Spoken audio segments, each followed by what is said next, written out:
My educational channel విద్యా ఉద్యోగ సమాచారానికి స్వాగతం. Daily GK and current affairs 113వ వీడియో మీ ముందుంది. చాలా ఇంపార్టెంట్ క్వశ్చన్స్ ఇస్తున్నాను. కరెంట్ అఫైర్స్ కూడా టచ్ చేయడం జరుగుతుంది. మరి ఇలాంటి లేటెస్ట్ ఇన్ఫర్మేషన్ కోసం మన ఛానల్ని సబ్స్క్రైబ్ చేయండి. మీకు 112వ వీడియోలో నేను ఆర్ఆర్బీ ప్రీవియస్ క్వశ్చన్స్ ఇచ్చాను. 113వ వీడియోలో కూడా ఆర్ఆర్బీ ప్రీవియస్ క్వశ్చన్స్ ఇస్తున్నాను. ఎందుకంటే గ్రూప్ డి నోటిఫికేషన్ అయితే మనకు రిలీజ్ అయింది. ఇవి అన్ని కాంపిటేటివ్ ఎగ్జామ్స్లో అడుగుతున్నటువంటి ప్రశ్నలు ఇక్కడ కూడా ఉన్నాయి. మన వీడియోస్ నుండి అయితే చాలా ప్రశ్నలు ఉన్నాయి ప్రీవియస్ క్వశ్చన్ పేపర్స్ గమనిస్తే. సో ప్రతి వీడియో మీరు అయితే చూడండి. వాటి యొక్క లింక్ అయితే మీకు డిస్క్రిప్షన్లో ఇస్తున్నాను. ఇవాళ ఫస్ట్ క్వశ్చన్ వచ్చేసి మనకి లక్స్ అనేది దేనికి ప్రమాణం అనే ప్రశ్న అడిగిందండి ఆర్ఆర్బీ గ్రూప్ డీలో. అంటే యూనిట్స్ అనేది ఒక ఇంపార్టెంట్ చాప్టర్ మనకు ప్రమాణాలు అనేది. సో లక్స్ అనేది మనకు కాంతి తీవ్రతకు ఇది ఒక ప్రమాణము. ఇదైతే ఆప్షన్ ఉంది మనకు అక్కడ రైట్ ఆన్సర్. కాంతి తీవ్రతకు ఇతర ప్రమాణాలు కూడా ఉన్నాయి. లుమిన్ అనేది కూడా మనకు కాంతి తీవ్రతకు ప్రమాణమే. ఇక కాంతి తీవ్రతకు అంతర్జాతీయ ప్రమాణంగా క్యాండిలాను గుర్తించడం అనేది జరిగింది. ఇది మనకి ఒక క్వశ్చన్ అడిగాడు. ఇక యూనిట్ ఆఫ్ ప్రెజర్ అన్నాడంటే మనకి పీడనం యొక్క ప్రమాణాలు ఏవి అనే ప్రశ్న అడిగిండు. అదే ఆర్ఆర్బీ 2018 ఒక సెషన్ పేపర్లో. దీనికి రైట్ ఆన్సర్ వచ్చేసి మనకు పాస్కల్ అనేది మనకు పీడనానికి అయితే ప్రమాణం అండి. ఇది చాలా ఎగ్జామ్స్లో రిపీటెడ్గా అడుగుతున్నటువంటి ప్రశ్న. ఇలాంటి రిపీటెడ్ ప్రశ్నలు నేను ఎక్కువగా ఇస్తున్నాను మీకు, ఎందుకంటే ఇవి కంటిన్యూగా మనకు వస్తున్నాయి కాబట్టి. క్వశ్చన్ నెంబర్ 3, రక్తం యొక్క pH విలువ ఎంత? ఇది కూడా చాలాసార్లు అడిగిందండి ప్రశ్న మనకు. ఎక్స్పెక్టెడ్ క్వశ్చన్ ఇది. pH వాల్యూ అడుగుతున్నాడు. 7.35 to 7.45 మధ్య రక్తం యొక్క pH విలువ అనేది ఉంటుంది. ఇక pH విలువ అంటే మీకు కెమిస్ట్రీలో వస్తుందండి. ఇది క్షార స్వభావాన్ని కలిగి ఉంటుంది. 7 కంటే ఎక్కువగా ఉంటే pH విలువ క్షార స్వభావము, 7 కంటే తక్కువ ఉంటే pH విలువ ఆమ్ల స్వభావం ఉంటుంది, 7 ఉంటే న్యూట్రల్ తటస్థ స్వభావాన్ని కలిగి ఉంటుంది, గుర్తుంచుకోండి. ఇక క్వశ్చన్ నెంబర్ 4, గోబర్ గ్యాస్లో ప్రధానంగా ఉండేది, దీన్నే బయోగ్యాస్ అంటాం మనం. గోబర్ గ్యాస్లో ప్రధానంగా ఉండేది మీథేన్ అండి, CH4. దీని యొక్క రసాయనిక ఫార్ములా మనకు ఈ మీథేన్. వరి పొలాల నుండి విడుదలయ్యే గ్యాస్ అంటే ఆ ప్రాంతంలో బురద గుంటలు అక్కడ నుంచి రిలీజ్ అయ్యే గ్యాస్ కూడా మనకు మీథేన్ అండి, గుర్తుంచుకోండి. అది కూడా ప్రశ్న అడిగిండు. D2O కెమికల్ నేమ్ అడిగిండండి ఇక్కడ. ఇది భారజలము, డ్యూటీరియం ఆక్సైడ్ అంటాము. Also known as heavy water. దీన్ని మనం భారజలం అంటాము.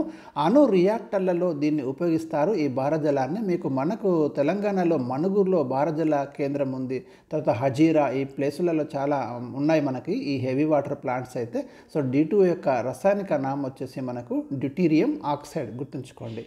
Question number 6, Vijay Hazare trophy దేనికి సంబంధించింది? ఇది క్రీడల నుంచి ఉన్నటువంటి ప్రశ్న మనకు, క్రికెట్కు సంబంధించింది. క్వశ్చన్ నెంబర్ 7, చౌరీ చౌరా సంఘటన ఏ సంవత్సరం జరిగింది? ఇది Indian history, modern Indian history నుంచి, నేషనల్ మూమెంట్ నుంచి అడిగినటువంటి ప్రశ్న అండి. ఈ చౌరీ చౌరా సంఘటన మనకి 1922 ఫిబ్రవరిలో జరిగింది. అంటే మనకు వాస్తవానికి ఏంటంటే అప్పుడు సహాయ నిరాకరణ ఉద్యమం నడుస్తుంది మనకి. నాన్ కోఆపరేషన్ మూమెంట్ అంటాం, బ్రిటిష్ వారికి వ్యతిరేకంగా. ఆ మూమెంట్ చాలా పీక్ స్థాయిలో ఉన్నప్పుడు ఏం జరిగిందంటే 1922 ఫిబ్రవరి 4న ఉత్తరప్రదేశ్లోని గోరఖ్పూర్ జిల్లా చౌరీ చౌరా గ్రామంలో కొంతమంది అయితే మనకు ఊరేగింపుగా వెళ్తున్నారు కాంగ్రెస్ కార్యకర్తలు. వాళ్ళ మీద పోలీసులు లాఠీచార్జ్ చేసిండు. ఎప్పుడైతే లాఠీచార్జ్ జరిగిందో ఈ కార్యకర్తలు ఏం చేసిందంటే ఆ పోలీసులను ఆ పోలీస్ స్టేషన్లోనే బంధించి నిప్పు పెడితే 22 మంది పోలీసులు అక్కడ సజీవ దహనం అయ్యిండ్రు. అయితే మహాత్మా గాంధీ హింస వ్యతిరేకమండి. ఎప్పుడైతే ఈ సంఘటన జరుగుతుందో గాంధీజీ చలించి మరి ఆ ఉద్యమాన్ని అర్ధాంతరంగా నిలిపివేయడం జరిగింది. దీన్నైతే కొందరు విమర్శించడం కూడా జరిగింది. ఈ ఉద్యమాన్ని 1922 ఫిబ్రవరి 12న గాంధీజీ నిలిపివేయడం అనేది జరిగింది. సో ఇది చౌరీ చౌరా సంఘటన మనకు చాలా ఇంపార్టెంట్ క్వశ్చన్. క్వశ్చన్ నెంబర్ 8 చూడండి. కోక్ బొరాక్ అనే భాష ఏ రాష్ట్రంలో మాట్లాడతారో? ఇట్లాంటి క్వశ్చన్స్ చాలా రిమోట్ ఏరియా నుంచి ఉన్నాయండి. ఆర్ఆర్బీలో అడుగుతున్నాడు అప్పుడప్పుడు ఈ లాంగ్వేజెస్ మీద చాలా డిఫరెంట్ టైప్స్ ఆఫ్ క్వశ్చన్స్ అయితే వస్తున్నాయి. ఈ భాషను మనకు త్రిపురలో మాట్లాడతారు, అక్కడ ఆప్షన్ ఇవ్వడం అనేది జరిగింది. క్వశ్చన్ నెంబర్ 9, భారతదేశంలోని ఏ రాష్ట్రంలో మోనోజైట్ నిల్వలు కలవు? ఇది ఆల్రెడీ మన సిరీస్లో ఉందండి, మనం ఇంతకుముందే కవర్ చేసినాం క్వశ్చన్. కానీ ఆర్ఆర్బీలో ప్రీవియస్ క్వశ్చన్ ఉంది కాబట్టి ఇక్కడ తీసుకున్నాను నేను. కేరళలో మనకి మోనోజైట్ నిల్వలు అయితే ఉన్నాయి. వీటి నుంచే మనం థోరియం అనే అణు ఖనిజాన్ని మనం కలెక్ట్ చేస్తాము. చాలా ఇంపార్టెంట్. క్వశ్చన్ నెంబర్ 10, 1969లో ఇందిరాగాంధీ ఎన్ని బ్యాంకులను జాతీయం చేసింది? ఒక సంచలనాత్మక నిర్ణయం అయితే ఇందిరాగాంధీ తీసుకుంది.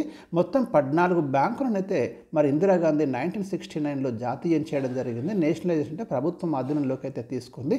సో ఎన్నోసార్లు ఇది మనకు రిపీటెడ్ క్వశ్చన్ అండి. సో ఇక్కడ ఆర్ఆర్బీలో కూడా ఈ ప్రశ్న అయితే అడగడం జరిగింది. సో ఇవి కొన్ని శాంపుల్ ప్రీవియస్ క్వశ్చన్స్ అయితే మీకు ఇచ్చాను. వీడియో నచ్చితే తప్పకుండా లైక్ చేయండి. కానీ కంటిన్యూగా మన సిరీస్ని అయితే ఫాలో అవ్వండి. అన్ని ఎగ్జామ్స్, సెంట్రల్, స్టేట్ ఎగ్జామ్స్కు బుల్లెట్ పాయింట్స్ లాంటి క్వశ్చన్స్ అయితే నేను మీకు కవర్ చేస్తున్నాను. దాదాపు ప్రతి క్వశ్చన్కి కూడా ఎక్స్ప్లెనేషన్ ఇచ్చే ప్రయత్నం కూడా చేస్తాను, మీకు కాన్సెప్ట్ బలంగా ఉండడం కోసం. సో మరి థ్యాంక్ యూ ఫర్ వాచింగ్.